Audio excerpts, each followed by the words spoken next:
You are listening to the Vichaar Manthan Podcast.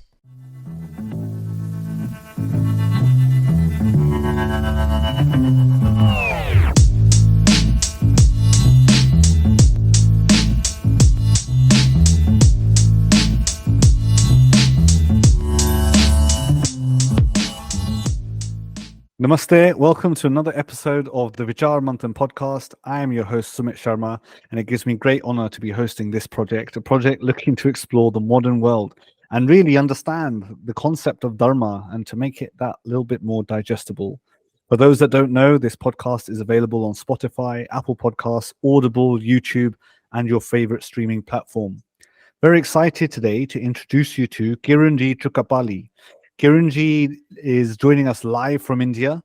We've been speaking for a few months and found it quite difficult to find the time, but with God's grace, we managed to connect here today. And he even has a studio set up, so he's well equipped to give us all his knowledge and wisdom through the years. So I'll give you a very quick intro of what Kiran Ji does. He's an avid social activist, former entrepreneur, and a brilliant athlete. I'm going to come back to that in a moment. International speaker, accomplished Himalayan yoga practitioner and instructor, and most notably, he has founded an organization called Think Peace. So this is a not-for-profit organization that works for the upholding of human rights for marginalized communities. We'll go in a little bit more detail as to the rest of your bio, Kiran Ji, but yes. Namaste and welcome to the podcast. Namaste. Thank you so much, Sumit bhai. It's been so long that we've been trying to get together on this podcast. So I'm really happy that I'm here, and I'm excited to hear and know more about your plans also. Absolutely. And listen, thank you for joining us. I've only looked at a few brief clips and videos of the things you do online, and I'm hoping to uncover some of those here today. So let's start with Think Peace. What is that? What inspired you to create that, and how does it help humanity, as it says in the bio? So Think Peace organization, we established around 2010. I was just coming into my 20s, and that's when I've decided that, Bharat for me stands for service and spirituality. And I wanted to be a Bharat myself. So I wanted to live a life of service and spirituality. And then I've had, spirituality kind of guiding me in my life through my ups and downs more internally. Because from a very young age of 6, 7, I've been thinking of doing what I'm doing today. But then it was not easy, for someone of that age to understand where I want to go. And so it took a while for me. And then it was spirituality that have guided me through all those hormonal changes. And I don't have any friends or cousins. And, they are all, people that go out, party a lot. And then, a lot of different kind of a life. So for me, I was kind of running between both. But then by then I've decided, and Think Peace was an idea was to establish peace by unveiling the truths. So for that, I have actually gone across Bharat to all the scheduled tribe and scheduled caste areas, because I'm coming from an OC community. We in India, we have elections that are given on reservations, like SC, ST quotas can only be stood by SC, ST. So I wanted to go and work in an area where I cannot get anything back. So that's how I think I first started researching. And then I found about 55 tribal villages which never saw electricity until 2011, 2012. And then we have lit up all those villages with solar power light. And that laid the foundation to Think Peace organization. Sure, and we'll go into some of the details of the projects you've been involved in. So take me back. You said since you were 6 or 7 years old, you've had this spiritual inclination. Correct. Was there a particular inspiration for that? And does the general public of India, do the general 6 and 7-year-olds have something similar? What's the sort of status quo of a 6-year-old in India? Are they thinking like this? See, in Bharat, that's been the thing. If you look at our history, by 6, 7, we are put into Gurukul. And we used to come out. I think that's been part of our history, but unfortunately, due to all the abuse that the country have seen and the poverty that we have seen, like a rich land like this in 1880s, like imagine millions of people dying of hunger. So that's the kind of famines that we went through because of the oppression. So coming out of that, we did not have time to look at spirituality. No. So hence we have kind of lost it somewhere in between for a couple of generations, but I can see it coming now. And coming to me, my inclination was, I think I was looking for discipline. I come from a family where we have always been living amongst people. My grandfather being into police service, and then my whole family or some other way connected to politics and things like that. So for me, it's been always people. But what I always saw was lack of discipline in the country. So I was in search of discipline, is what I think. And then yoga is one of the best things for discipline. And when I was 6 or 7, I remember was reading a small book which had Swami Vivekananda story and Alluri Sitaram Raju story. No one knew him until recently RRR came out. So the RRR movie, the main character was actually an inspiration of Alluri Sitaram Raju. So both of them, something I think I got connected to the saffron cloth and traveling across Bharat and then trying to uplift our spirits and, from the issues that we have been going through. That had a strong impact on me, is what I feel now when I look back. Wow. But again, as I said, yeah, by 12, 13, I started reading about scriptures, trying to understand things, but it was not easy. And then the next 5 years, I had to go through a lot. Wow. And I definitely want you to share some more of those details and stories. And you mentioned Swami Vivekananda. You got a picture on the wall behind you Yes. of him. Is there a particular quote or reference or story of his that inspires you? Stop not until the goal is reached. Excellent. I think that inspires me. Not just the goal that we have set for everything else, but to even personally. Like I've always wanted to be honest to myself. I won't say I'm perfect, but as I said, I had to go through so much. Like between that age of 13 to 20, like I said, the hormones kicking in. No one around in Bharat. Like to answer the question you asked earlier, like things like the way I used to think in that age. So sharing with friends would be, I'll just become another joke for everyone. And then so it was just silently reading the scriptures and fighting within myself until I found something. So I think that is stop not until the goal is reached. No, that's excellent. And I think it's interesting. I think a lot of children, a lot of young people will go through that internal dialogue. People say the Mahabharata is playing in your mind constantly. It's a battle of an internal battle. Correct. And I think on one of your videos as well, it says no excuses to not look within, right? Exactly. Going an extra mile for humanity. So you said, you're 21, 20, early 20s, you decided to set about this mission. Correct. The typical 20-year-old or those coming out of university, college are probably thinking about career and maybe thinking about a family, that kind of life. Did you not have those thoughts? Were you not pulled into a typical they call grahastha type of lifestyle? What was different about serving the needs of humanity? Where does that pull, where does that dedication come from? The dedication comes from our scriptures. For me, I listen to everyone and everything, but in the end, somehow I have this conviction to take what I want to take. And as I said, I'm always honest to myself. So I don't let these preconceived notions guide me at all. And again, that comes from the Vedas and Upanishads that I've always been reading. So that gave me a strong sense. And coming to the careers and all that, I truly respect people that have their jobs, that have their families, but that's just not for me. That's just not me. And then I've been honest to that. If I won't be doing this, I won't be enjoying my life. So I miss nothing. I'm absolutely comfortable with what I am right now. Yeah. So what about you? Like, can I also ask questions, right? Yeah, absolutely. Why not? So what were you at like 6, 7 or until 20? Like how was it for you?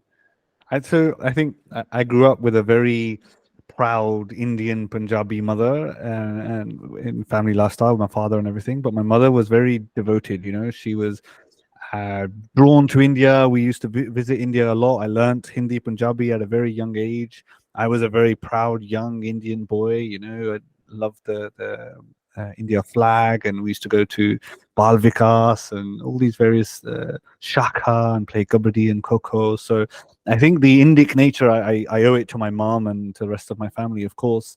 And here I am years later, manifesting my own dharma, I guess. Or and I'm a proud British citizen as well. This is my karma bhumi. This is where I'm doing my work.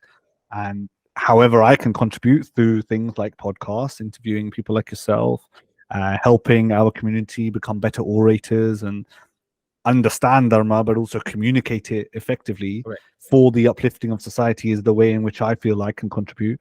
Maybe life will set a different journey for me. Maybe I'll join you on your motorbike one day, and we'll go visit some areas. But and I do recognize that for different people, there's a different calling, there's a different way in which they can contribute.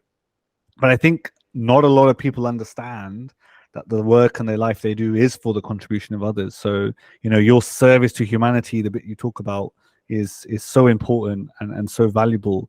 And also the bit I think you mentioned there about having fun.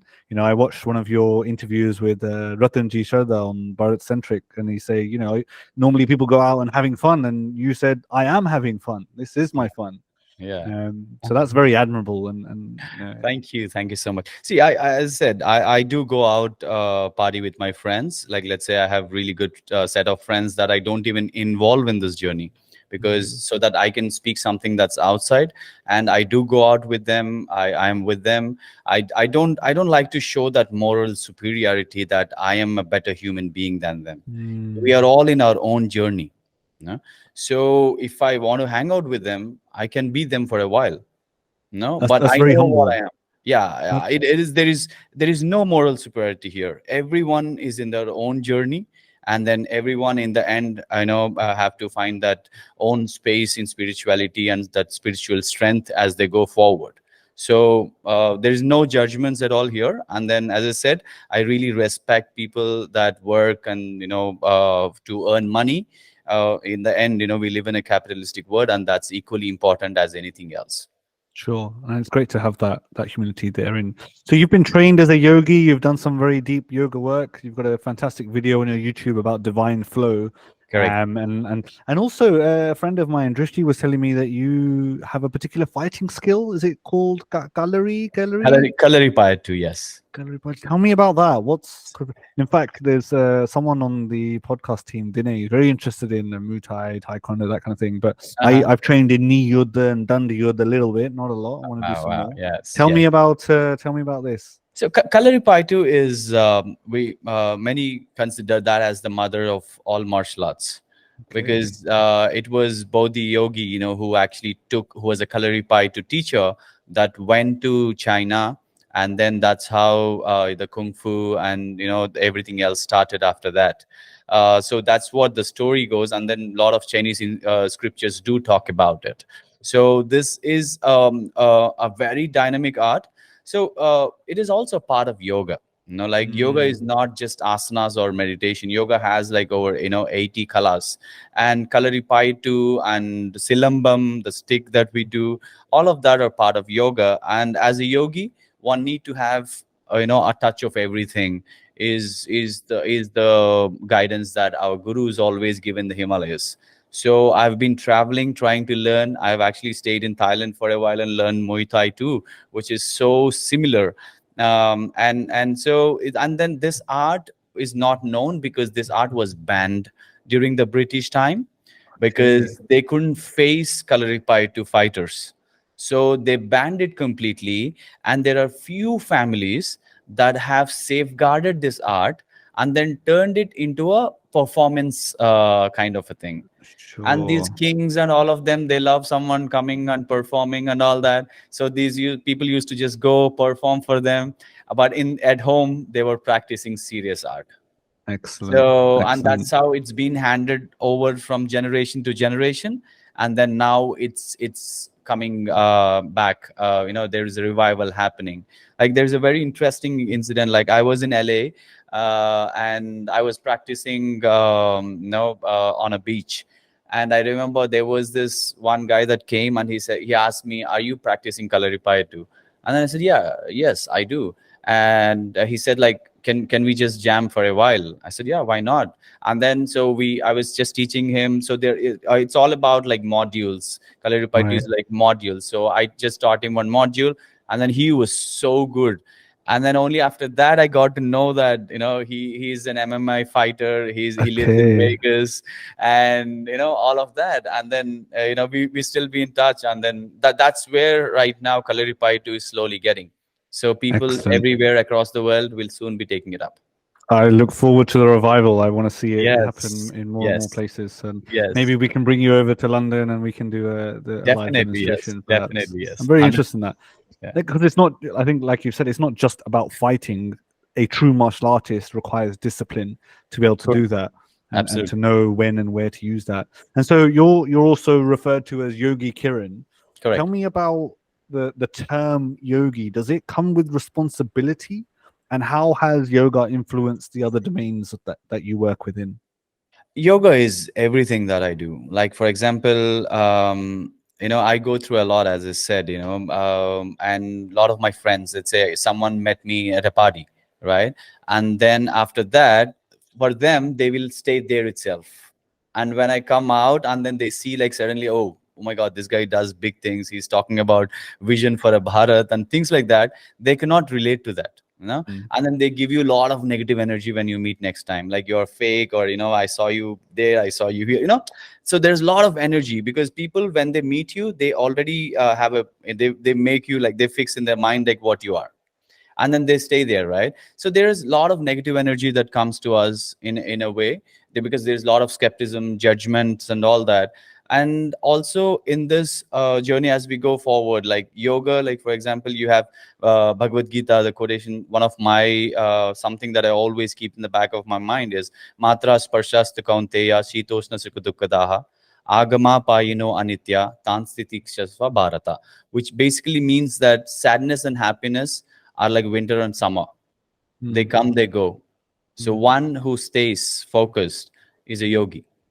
So you do whatever you want, but as long as you're not losing the balance, that's a yogi. That's So excellent. Nischala Tattva, Shuddha Sattva Guna are our goals, and it's a journey. So when I've been given the title, the responsibility is to stay in balance, not take anything personal, and everything that I do should be leading to people. Like if I'm talking now, and we're doing this podcast, this somehow or the other way need to reflect back to the work I'm doing. If it stays just a prize with me, or people just praising me, for me, I would take it. I'm very happy, but the goal is not that. Sure. That's a great point, actually. And so even to the listeners at home, I guess they need to look up some of the missions and visions that you have, Think Peace Org, Refugee Aid Project, and I'll be sure to leave a link in the description below so people can actually look at some of the work and possibly help and contribute in a way that they see fit. So you're obviously spinning a lot of plates. You're involved in a few different things, and you've achieved some great things across multiple fields. How does one develop that discipline? So I know we've talked about having the discipline. How does someone develop that discipline? Where do they get that from? We need to, first and most important thing is, we need to understand why we need that discipline. We need to convince ourselves. If we do it just out of a cool thing, okay, I'm gonna wake up at 3:30 because that's the best thing. No, you talk to yourselves. Spend time with you, understand yourself. And then only then do something. That's something I also tell to my volunteers and everything, that we start something, in 6-7 months we drop it. So you have unnecessarily wasted. Why not you just go and chill? Just go, travel, backpack, do something. Why have you unnecessarily started something, wasted that 6 months, your efforts and energies on something, and then you go back? Of course, trials and error happen, but even for that trial and error, one need to have an absolute clarity, or at least they need to convince themselves why they're doing, because as we go forward, there will be so many roadblocks and so many disappointments, and then you will go back and remember why you started it in the first place. And that helps you to go forward. So That's discipline, solid. Yeah, even discipline is something like that. Like no matter what I do, my sleep time is 4 hours. I wake up at 3:30 in the morning. I sleep at 11:30 now. And then that's a discipline that I desired. I worked hard, and then I've done so much of shrama for that. Huh? 4 hours every night. Yeah, every night. So Wow. so Okay. that's been my sadhana. That's been my sadhana. A lot of shavasana practice. There were days we used to practice shavasana for like 18 hours, so that we Wow. understand how do we basically relax and rest each and every cell in our body. We have 72,000 nerves, and then they meet in over 100 junctions. So you have to go to each and every nerve and then try to relax it. So that's a process. So I knew why I wanted it. For me, I needed more time. Like now I just sleep 4 hours, and then the rest of the time I have a schedule that I normally don't miss unless I'm with my friends. As I said, I don't want to show moral superiority, so I go with the flow for a couple of Sure, days. sure. Yeah. So that's how it's been. It's good to be adaptable and agile to the changing needs of the environment Absolutely. around you. And if your friends require your attention, I respect that. And it's very interesting. You're talking about building the capacity to only require so much sleep so that you have more time to Excellent. serve the needs of humanity around you. And Yes. so let's talk a little bit in more detail around the needs that you're servicing and why the Think Peace project came around. So I see that you attend and you facilitate lots of refugee camps, and you've Correct. got a refugee aid project and various projects within that. So could you just tell me or help our audience understand the landscape of refugees in India and what exactly goes into setting up a camp? How do you go about doing that? So we, as I said, Think Peace goal was always been to go and work in an area where there is absolutely no attention. Like, for example, when I started the tribal work, the area was completely abandoned by most organizations in Bharat, because that's a high Naxal area, and there are also other elements working in that area. So there was no one that were serving the people there and the people's need. So that we have completely made it sustainable. And then I was looking for a larger purpose, because my idea was always, while we solve a crisis, we also build a team around it, because it Okay, very started good. with one person, right? But it always has to go up. And then there are so many issues that Bharat and the Sanatanis face across the planet. So we are always trying to solve an issue, detach from that, liberate the people rather than making them handicapped on us. So when they don't need us is when we are successful. So we always work with an exit plan. So that's how we ended up with refugee issue, because I was doing a lot of research, and then I came across a Bhil community, which is scheduled caste community in Rajasthan, who have been living stateless, coming from Pakistan Sindh province. So that was my first understanding of the case. After that, I've done a lot of research, and while I was just about to decide that this is now what we need to take up, the CAA was announced. Okay. So yeah, so because that is for the same communities, and then I was very happy, and then I was happy to drop that idea completely. And then, as I said, I'm very flexible, so I was like, okay, let's take something else now, because there were a couple of other ideas. But then when the CAA was frozen completely, that have really kind of given me a lot of fire, that the truth was suppressed just so Right. that there's an ideology that will live, that was forced on us. But So I want for anyone that doesn't understand what CAA is, could you help the audience Yeah, so understand that? CAA is Citizenship Amendment Act. So this gives citizenship in Bharat within 6 years for the Indic religious people, that are Hindus, Buddhists, Sikhs, and also Christian communities, because they are also going through religious persecution in the neighboring countries. They come to Bharat before 2014 December. They will be given citizenship in 6 hours. 6 years. Okay. So that was the plan. It is not. It's not a new law or something. It is an Right. amendment. It was already there for 11 years, and then they wanted to do it for 6 years. But what the left leaning communities have done is they thrive on chaos. Let's be true. They believe in freezing a nation rather than winning over people. So Right. what they've done is they've confused everyone that why are Muslims not involved in that. So, Okay. but And what we that's not the crux of the issue. Something deeper than that. not no, yeah, absolutely, absolutely. See, who is a refugee?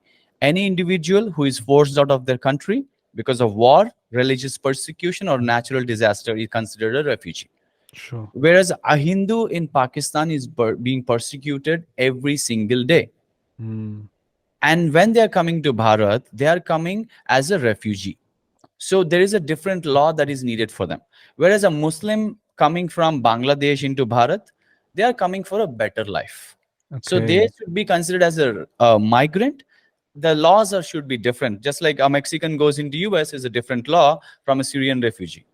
Right. I know. So, but Okay, I can see there's a distinction that needs to be made yeah, there. I guess yeah. So they kind of some could confuse claim this. asylum, refugee seekers, and migrants. There's probably a few nuances that need to be unpicked there. Absolutely, absolutely, yes. Asylum seekers are more like Tibetans, like where politically they have been forced out of the country. Right. Whereas religious persecuted people from Pakistan, Bangladesh, the Hindus, they are all refugees. But unfortunately, India do not have any framework to rehabilitate refugees. And so, tell me, from the work that you do on the ground, setting up refugee camps, doing projects that sort of help with that and raise funds for that, to the changes that I think you're talking about at a governmental policy level. Where's Yeah. the gap? How do you rationalize that? Where does that journey go? So there is a huge gap because the government exactly, doesn't see the need to do this at this point of time.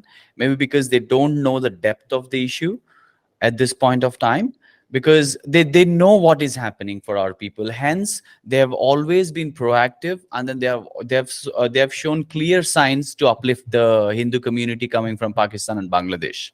Right. So they have given rights for education for the kids, to be allowed in the government schools, and things like that have been done ever since the new government, the BJP government, have come into the power in 2015, right? So ever since in 2015 December is when they have given few notifications that have helped a lot for the community. Yeah. So but after that, I think there are so many things that's happening. Somehow this is not coming to their attention at this point of time. So, and to just let you know that we do not set the camps. So because Okay. this persecution and the migration has happening for so long, Right. and something that lacks in our community is what we think is unity, right? But these people are all united. The Sindh province Hindus are so united that whoever came first, they have set up 2-3 homes in some barren land, and then they have been bringing people one Okay. after another, one after another, and So it's a then they help real the community village. spirit. Real community Absolutely, spirit. Isn't it? absolutely real community spirit. And then what we did was I have kind of I did something called Bharat Refugee Yatra, a 13,000-kilometer yatra from Kanyakumari to Kanyakumari, where I went to each and every, yes, the whole of Bharat, Wow. Okay. wherein I've met all the refugees, sat with them in their camps, stayed with them, and then I've listened to them, and then we have come out with something called Refugee Research Report, which talks about 92 camps.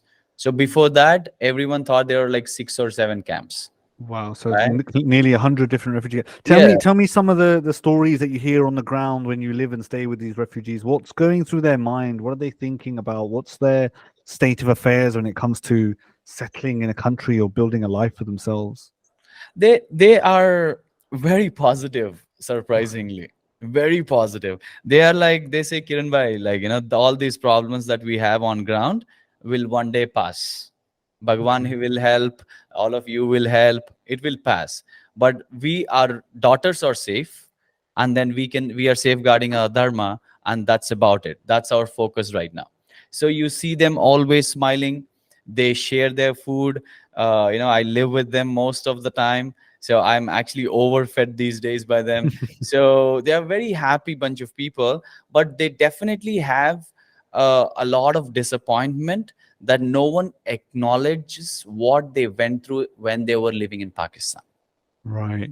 Because it is, as we all know, the mental health thing is, first they need to speak out. They need that, okay, someone understands that they have gone through something, rather than trying to just brush it off, saying that, oh, it's okay, nothing happened. And is that something that tell me about, like, what does a day in the refugee camp look like for Kiran Bhai? What is it you do day to day? So you're sitting down talking with it. Tell me about the research and the time spent in the camp. What is it you're physically doing on the ground? So physically, in the last 2.5 years since I've finished Yatra, so as I said, I've released the refugee research report, and then we were greatly praised for that, for the efforts that has been put on the road. But then again, that's not translating to the people. Yeah. Right. So we have released action plans on how to solve the crisis in different camps. Okay. So, and then in the last 2.5 years, we have uplifted over 200,000 Hindu and Buddhist refugees that were not part of any study. They were living stateless, and then they were not even documented anywhere, their issues. So no one recognized them before. So like every camp, like for example, in Kanyakumari, there is a camp where 14 families were using one bathroom. Okay. So Okay. just imagine that rush hour of 6 to 8, where women, children, men, everyone using that one bathroom. So there we got it down to 3 families using one bathroom. After that, in Jaisalmer, the women, after the kids and husbands went to work, they were going out in that desert heat, which crosses 50 all the time. So there, they used to go around trying to collect twigs between 11 a.m. to 1 p.m. in the midday sun. Right there, we have replaced that completely with stoves.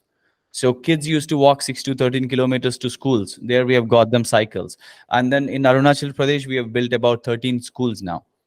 So it's real empowerment then. I think the point you made earlier, you don't want to go there for them to be a crutch on you. You want to empower them to build and rehabilitate themselves. And during some of my research and our research team behind me, we're talking about some of the sort of educational projects, water projects. There's the Cholla project as well. Could you tell us about that? The Chula project is the stove project that I mentioned earlier.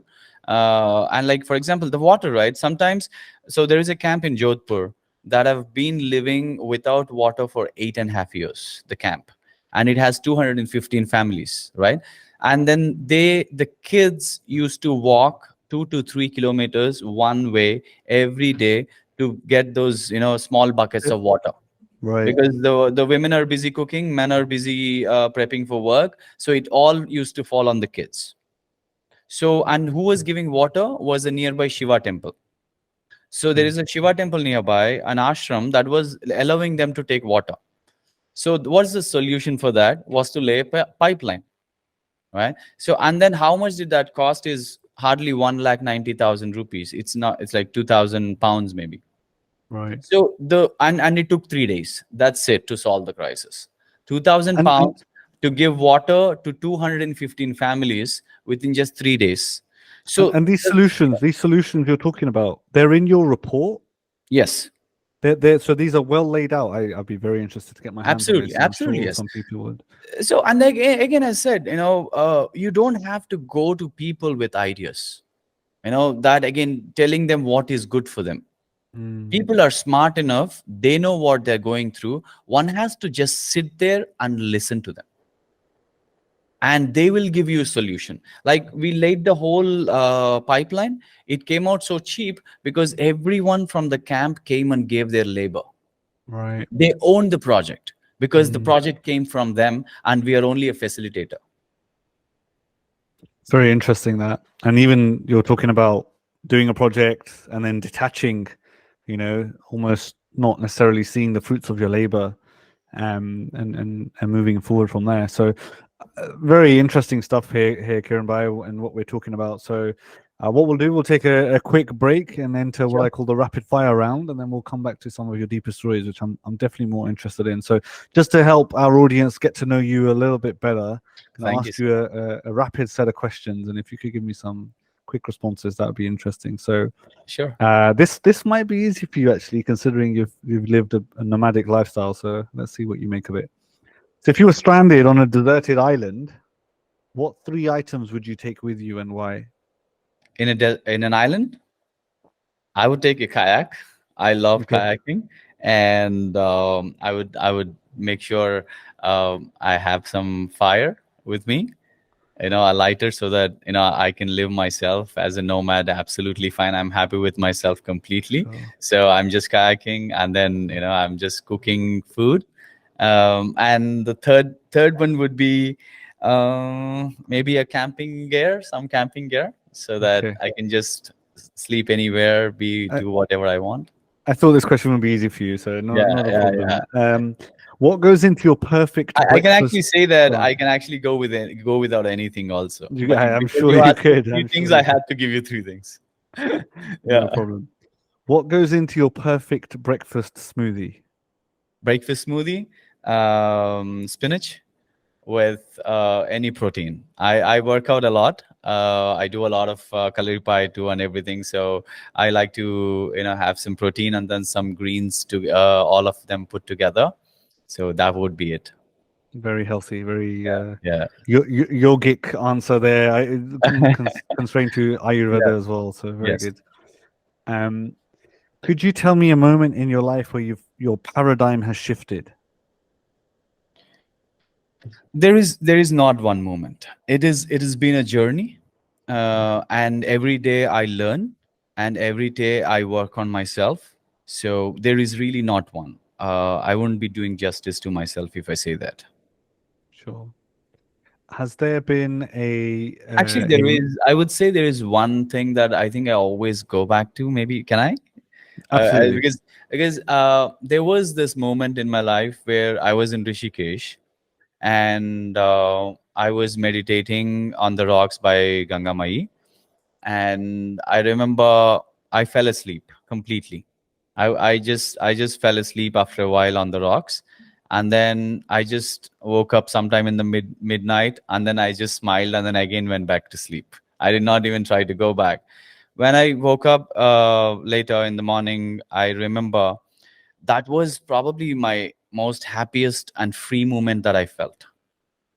After that, I've absolutely became fearless, because now I started living life rather than lifestyle. So I'm now today I feel like, what happens if I lose this? The rocks are always there, and that was my happiest moment. I can always go back. complete detachment. It seems Yeah. like a So I think that have helped me to drop myself from the equation completely. Mm, So like my friends have these big cars and everything. I drive them, I enjoy it, I understand it, there is no doubt about it. I have a lot of I love fashion, I understand it, everything. But I'm not at all attached to all of that. And I mm. think all of that moment is when I felt that happy moment. So That's and no one very. can take that away from me. No It's one a is going to move those rocks. fleeting moment, and maybe you said you love fashion, but people out there generally are materialistic. Is there some advice or guidance you can offer someone who is just going through life? That they're attached to their big cars and their material possessions. Could you offer them some guidance? See, depending on lifestyle, we think we are owning them, but they end up owning us. We Very become good slaves to point. that. We become Mm, slaves to that. So enjoy everything, but a scratch on a car is not a scratch on your heart. One of Yeah, my mentors once said to me, "That which you understand no longer owns you.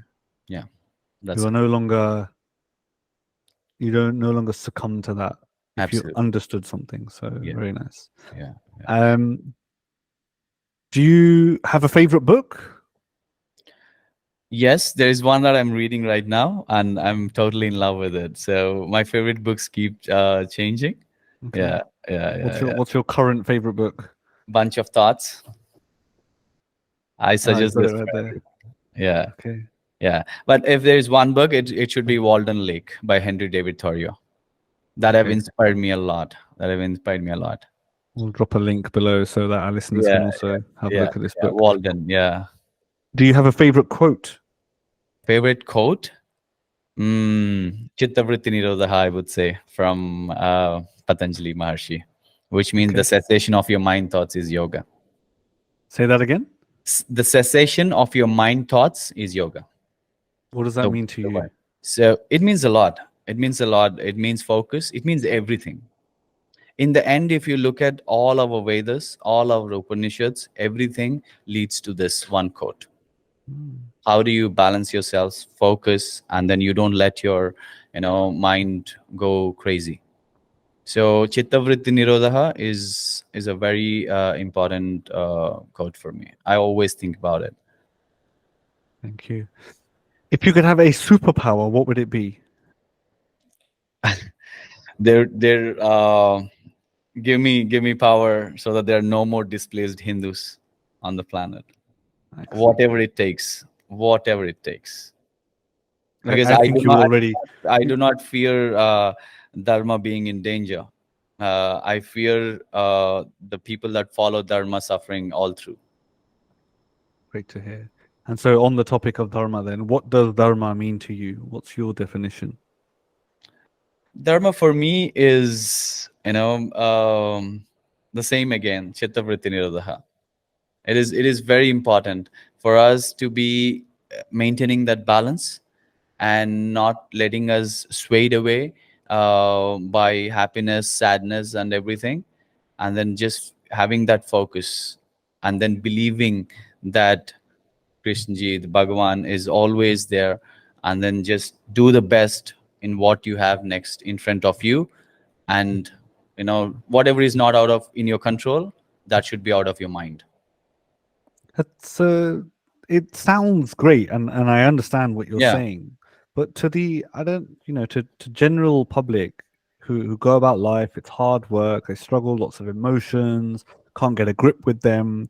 It almost sounds utopic. It's not a state that one can get to quite easily. Is there a path to gaining this knowledge or this peace of mind? Is there a journey that one could embark upon to just calm down, not let emotions run them, be at peace with what the world is, and actually maybe detach from the fruits of their labor? See, as I said again, everyone has their own journey.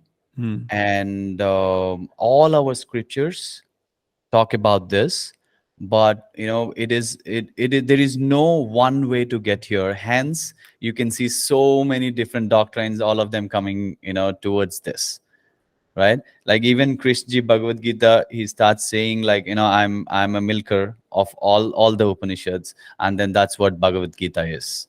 So he also, in the end, what he talks about is the same thing. Cessation of your mind thoughts, and then focus, and then do what is best in front of you, and then live in bhakti yoga. So it is very clear, but as you said, it is not easy, and there is no one way. Everyone goes through different aspects. Like for example, there are a lot of yogas: goat yoga, that yoga, this yoga, beer yoga, whatnot, right? But you see a lot of people criticizing that, but no Himalayan sadhu or sant actually criticizes those things, because yes, they're doing weird things that's not prescribed in the Vedas, but yet they have taken one step towards yoga.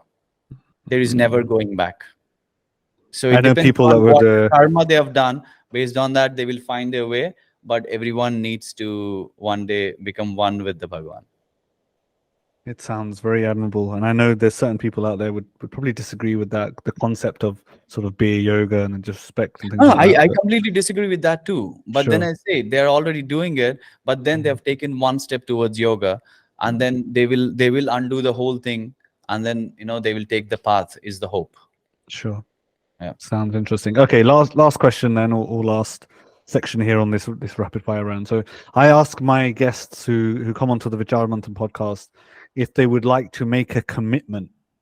So is there, Kiran Ji, is there anything in your life that you are not doing that you want to do, or is there a new skill or talent or a new habit you'd like to form? I'm sure you do. You're a man of great discipline, so I don't think there will be any. But is there something? I want to do Iron Man again.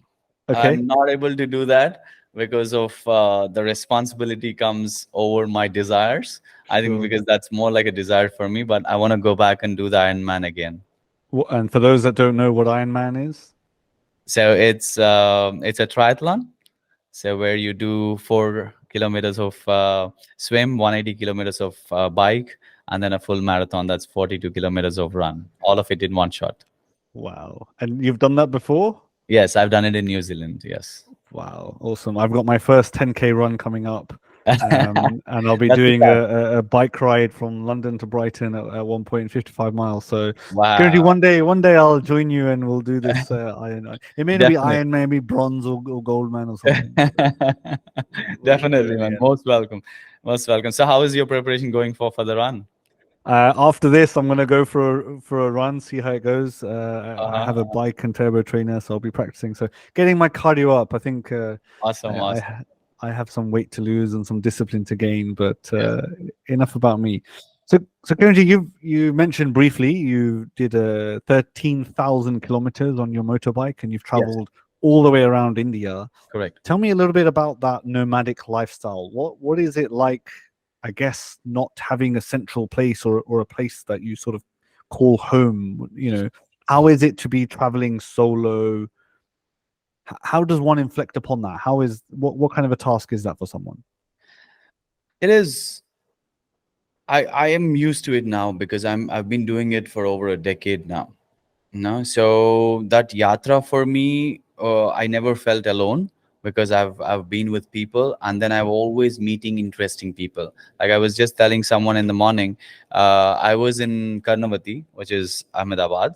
I remember I just entered the city, and then there was this guy that was literally following me for kilometers. And I was like after a while it got a little creepier, and then I just stopped, and then I just looked at him, I was like, what's up? And then he was like, your bike says KL, are you coming from Kerala? I said, my bike, I got it from a friend in Kerala, and then I started in Kanyakumari, which was very closer. So I said, yeah. And then the way his face lit up, I understood that he loves biking. And then he took me to his house. He fed me breakfast. And then, yeah, next, I was staying in Karyalaya. And then next day, again, he came. Again, he took me to for lunch. And then he spent so much time. And then what I loved about it is that is his desire to do that, right? And then he is not able to do it for whatever reasons, but he saw the happiness in someone else doing it. Mm, Normal people, they would be jealous that mm, someone is able to do this work that I want to do. Something that plagues our society also, because we all want to do something for the dharma, something for it. And then but when someone is doing it, we like, oh, I should have done that, I should have done this, rather than being happy that someone have taken that step. mm, You understand? So you meet people like that just change your perception. And mm. then he found so much happiness in me doing what he wished to do, right? So you've met lots of people. You've like this young lad you're talking about staying in various homes and probably seeing Bharat from a very different perspective each time, each set of people you Correct. meet up. So and you were talking about living out and looking at barren land. So you've probably seen lost cultures, perhaps. So how has the experience of these multiple expressions of Dharma and say Hindu practices, how has that shaped your personal understanding of what Dharma is or what your Swadharma is? I would say it have definitely have strengthened me spiritually. When you're talking about when I'm on the travel, right? Yeah, out and Yeah, about visiting. yeah. When I'm in the travel, that it have definitely helped me strengthen spiritually in many ways. Like to see these people that have gone through so much of persecution. Mm, They've seen their daughters going missing. They have seen kidnaps, tortures, and subtle jabs in every move that they made when they were living in Sindh province.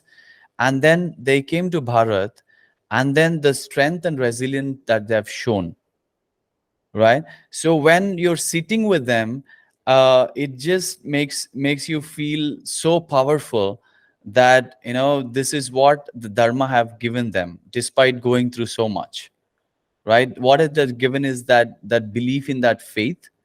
And then you can see they are making those moves, making those changes as they come to Bharat. The first thing that they build as and when they come to Bharat is a small mandir for themselves before they build their home. Okay. Wow. Is that what I mean? What what does one? That's a deep sense of gratitude, I guess, and a spiritual inclination to the Creator. Yeah. Oh, that's very sweet. Yeah. So when you see all of that, it just changes you so powerfully.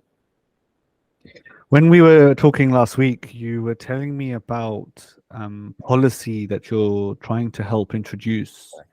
Could you tell us a bit about the journey that is and what that policy would help with?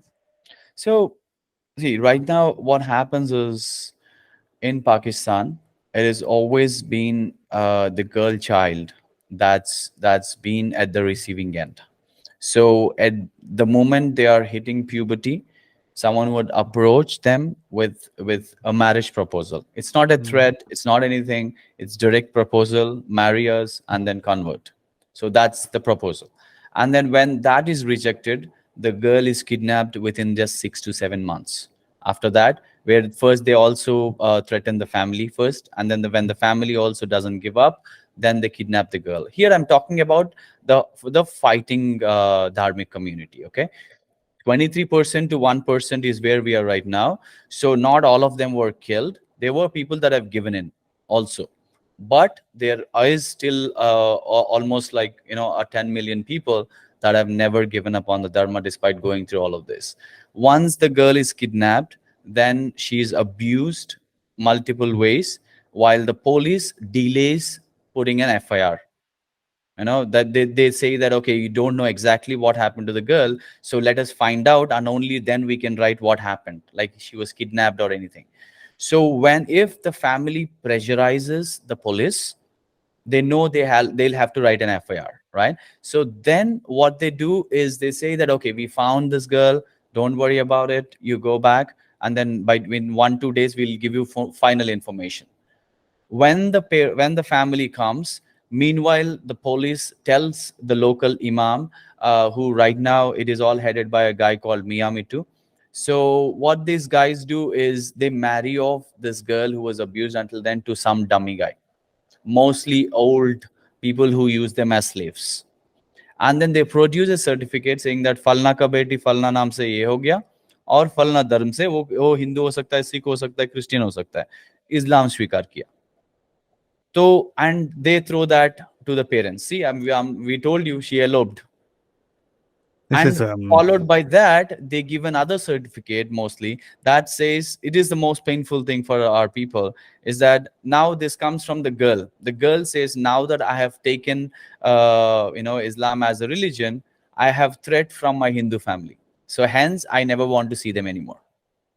but that's obviously And fake. that's Just and that's it. After that, there is no connection. Now, legal marriage in Pakistan is 14, right? But most of these girls are 11, 12. And now when the family goes and complains in the court about this, that she's a minor girl, what the court does is even more crazy, that they, even though the birth certificate says she's 11, 12, 13, school certificate says it, but now that the imam, whatever certificate he gives, in which we writes 15 or 16, the court only accepts that, because now that is the only official document, now that she is a Muslim girl. oh man, you paint such a morbid picture. But Yeah, but I sit here in London, and and I'm naive to so the fact that this is the happens reality of because yeah, daily life. 1340 girls is the number, but minimum 1,000 girls go missing every year. That's 2 to 3 a week, and then this is not a 1 or 2 years thing. This is over like decades. It's a lifetime. Yeah, Just imagine your absolutely. own family. And from there, when the family, let's say even the men, right, they go out for work, they have to live like slaves. Anyone becoming big in business or something, they are crushed big time. Women, when they go out for work, they keep getting these jabs saying, oh, your husbands are so shameless that they send you out for work. Look at us, we take care of our women, while they're staying at home. So imagine listening to all these things, right? So this is what they're always going through, and yet they have never given up on dharma. No. So and until 2008, the Ram Mandir judgment came, they were okay to stay there. But after that, there was so much of temple vandalized that happened, and then they've been attacked, right? So anything, even India wins a match against Pakistan in a World Cup, Hindus in Pakistan gets vandalized. So there's a lot of what you're referring to. There's a lot of oppression and outcry, I think, Absolutely. from that community. Yeah. So someone listening to this right now who may be touched, and I'm certainly touched by. I mean, I know this stuff, but I guess you've seen it face to face and seen the harsh reality of it. And I just didn't know thousands of young children, 2 or 3 a week. That's such a crazy number. Yes. For decades now, this probably is the case. Yes. Someone listening to this right now, how can they help? How could they help you and Think Peace and your refugee organization help stop some of this madness? Is there something that someone could do? Definitely, yes. Speaking out, putting the facts out is the first step in doing this, because we call this a silent refugee crisis, because no one exactly talks about this. And then we are always again talking about problems, right? So as I said, there is a policy that we are hoping to introduce, and then right now we just started popularizing the need of the policy, because we want every Hindu, every human being, in fact, to own this, just like the way they've owned Article 370 or Ram Mandir. This is as important as that. 23% to 1% that's like 6.9 crore people, Hindus, that went missing. That's a lot. This is 10 times bigger than a Holocaust. Holocaust is 6 million people. This is 10 times bigger than Holocaust. But yet no one. And this is the problem today. This is the problem today. And then it is only going to increase. The migration is only going to increase. So as I said, this is what they go through there. And then to safeguard the daughters and Dharma, they come to Bharat. If you ever visit our camps, any of our listeners, visiting our camps, one consistent thing you will see is every home will have a small temple, and the home will have a daughter that's between 11 to 20 years, because that's when they start making plans to come here, right? So when they come to Bharat, India doesn't have a refugee rehabilitation framework. We are not a signatory to 1951 Refugee Convention or the 1967. Hence, we do not have any framework in the first place. And what these people come with is 63% of the families are coming with just 4,300 rupees, and that's it. They don't have anything else. And I'm talking about an average family, a Pakistani Hindu family is of 6 to 7. So 6 to 7 people coming with just 4,000 rupees. Imagine the strength. Like if I have 4,000 rupees, I won't even just stepping out of my home. They cross a country with just 4,000 rupees. Just imagine the strength they have and the belief they have in the Dharma, right? So, and then they come, and then they've been living a nomadic life. They're living more like a beggar life. They deserve dignity. So hence, what we have been doing in a small way, we want Government of India to take this up and then give them a refugee card.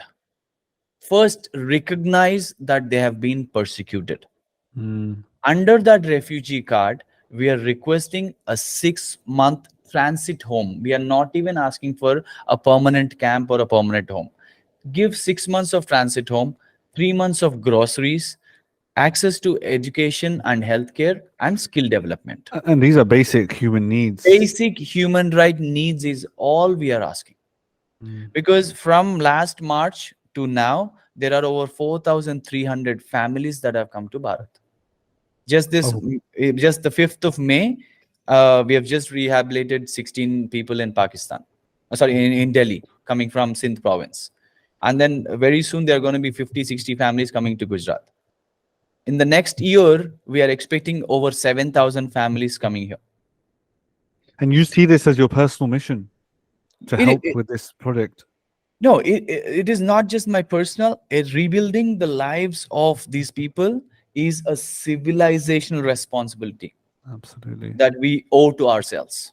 Absolutely. Has Because it, they have no one, no Hindu talks about it, because as a Hindu we feel, speaking for our own people regressive, and then speaking for others is progressive. That's what I say. Okay, this, where are all the feminists? They're using our girls as a commodity. Where are the feminists? Where are all the Dalit organizations? Because 80% of the brothers and sisters are coming from scheduled caste and scheduled tribe community. Where are they? Where are all the secular good Muslims that play victims? Why are you not coming out and fighting against your own extreme elements? You're asking some very poignant questions here, Kiran Ji, and thank you for that. I can clearly see the passion in your voice and the stories you're telling. I think that the podcast started off quite light-hearted and good, but I'm sorry. no, don't apologize. And now it's actually come into the more serious elements, and that the quest you have for reviving the dignity and the freedom for individuals, humans essentially, and the humanity you want to display in them. How is it that you see equality in all these people? Equality? How do you see that these people are my brothers and sisters? How is it that that's a part of your life? We are, we did not choose this. God have put us here, and then we are all one big family. And Hindus go through this everywhere. Like in Malaysia, they live in fear. In Fiji, they cannot gather 10 people, before an election. I've been there. I've stayed with all of them. Our journey doesn't stop here. So the moment this is done, we know exactly what we're going to do next. Right? Wow. As I said, we are detaching and going forward all the time. So we are building team. So we need so many people. We need writers. We need so many different aspects. So the focus and goal at this point of time is to rehabilitate displaced Hindu people that are coming to Bharat. And then whatever anyone wants to serve in that, give whatever you can. You can build, can just work on websites, just do that. Right? You do podcasts, you're already doing your service to the people, right? Sure. So we just share, and then go for a common goal. So, Kiran Ji, when we were discussing this earlier, you said you've not done many podcasts or webinars or anything like that. I asked the question, why? Why have you not been in the media? Why have you not approached sort of online presence? Is there a particular reason, or you felt you weren't ready? When I was doing the yatra, and I was discovering the problems of our people, I have tried to give some interviews, but then no one wanted to do it because it was very controversial back then. Okay. But as I went, as I started working on this issue, I have started contemplating on why is it that this is such a big thing to speak about Hindus, right? Sure. So as I went ahead, I think I did not speak to media after that, because there were few media channels that definitely invited me after, because I think the mood have changed in the country. But then I did not see a need at that point of time to talk about this, because we did not have the policy ready. There was no need for it. So it would only maybe give me a minutes of fame, but it is not going to translate it to our people. Sure. And I think So what I've understood from your sort of makeup is you want to make sure it's meaningful work and it's actually going to have an impact as well. Absolutely. And I never looked back. Like once the yatra is done, there were so many problems. So clearing one by one was the only goal. And then I remember I wrote a poem to myself. Okay. Like, am I ready to sacrifice myself for the cause? Could we hear the poem? Yes, definitely. So it goes like this, that if my name is growing while taking the cause of our people to the world, and the fame is not translated to free my people, I'm not ready. If I'm raising in power while taking our people issues forward, and the power is not translated into the hands of my people, I'm not ready. If I'm getting an award and the reward is not shared with my people, I'm not ready. So anything and everything that I am becoming while I'm doing this, in this cause, if that's not translating to my people, for me it's great personally, but I'm not satisfied or happy with that. Mm. So it is that mindset, I think, that have really helped me. Like, as you said, while I'm taking the yatra or living in the camps or anything, I don't feel any bad, I don't feel any pain, I don't miss anything, because as long as my every move, every minute, every second is being in the service of our people, and that's about it. Wow. So it is how we drop ourselves from the equation completely. Mm. To become For a egoless. generation or two, that is the need of the hour. Mm. I know not Mm. everyone can do that, but I'm sure everyone can do it in our own capacity, for that few minutes or moments where we drop ourselves completely and then selflessly serve our people.